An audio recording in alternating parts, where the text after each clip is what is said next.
Sand fleas and beach fleas, jigger or chigger. Red bugs or bed bugs, who do you figure? Can you tell them apart just by who's bigger?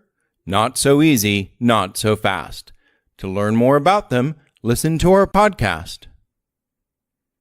Welcome to Vet Zone, where passion for animals, science, and medicine lives. Has this list piqued your interest? Oh yeah, and pique, P-I-Q-U-E, is yet another name for one of these arthropods.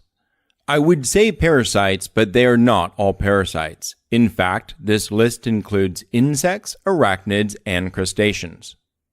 They range from 0.2 to 35 millimeters in size. Despite all the variation and many causing disease, the names of these little critters generate confusion. Let's take a closer look. Today's podcast originates from a recent question I got from a veterinarian regarding preventive strategies against sand fleas on U.S. beaches. They worried about pets being bitten.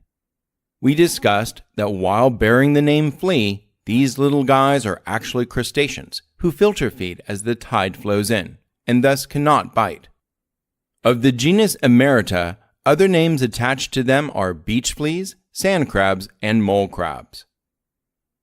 Then, a couple of weeks ago, Fox News ran the story, "Girl's Feet Infested with Parasitic Sand Fleas."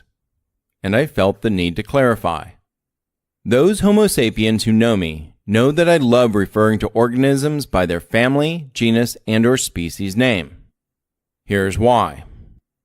As we discussed, sand fleas in the U.S. refer to harmless and extremely cute little crustaceans of the genus Emerita. Children often catch them in their hands at the shore's edge.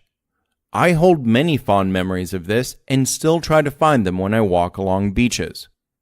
Across the pond, in the UK, sand fleas refer to Tunga penetrans, the world's smallest flea.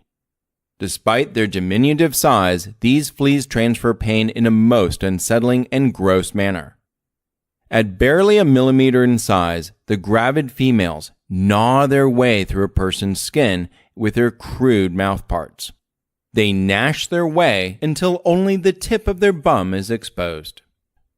There they feed and begin to produce eggs, usually 1 to 200.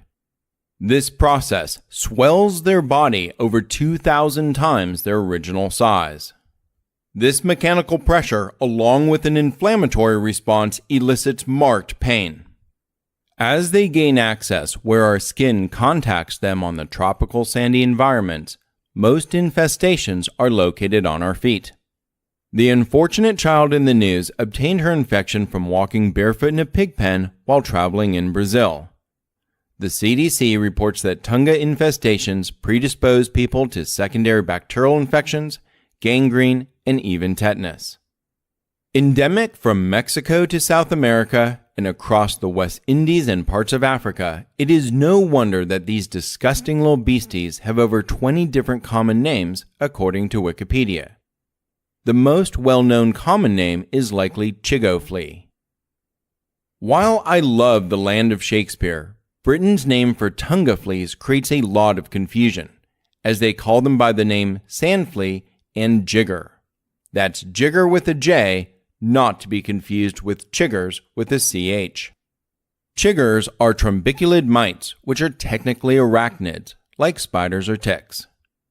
While we blame both chiggers and jiggers for burrowing inside our skin, only the Tunga flea burrows inside anyone's skin.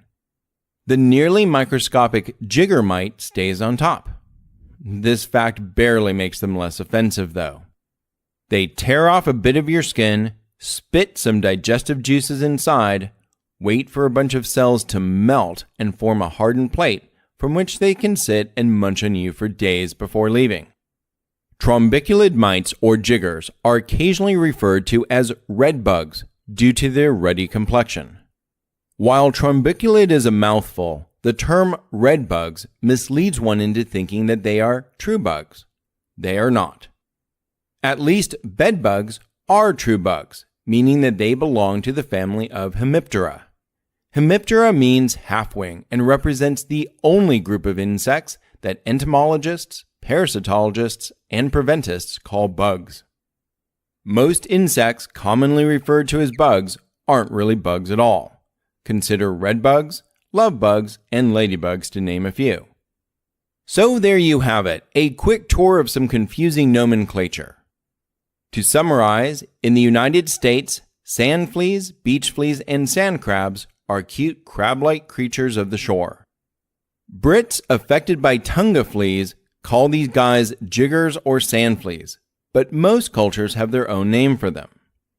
In the US, the best common name, if you must use one, is Chigger flea. Chiggers are tiny trumbiculid mites who cause rashes in most parts of the world. And bedbugs are true bugs, which we all hope are not sharing a room with us. So, if possible, head to the beach for a romantic weekend and avoid any arthropod but the adorable Emerita and Aloga dancing between your fingers in the sand.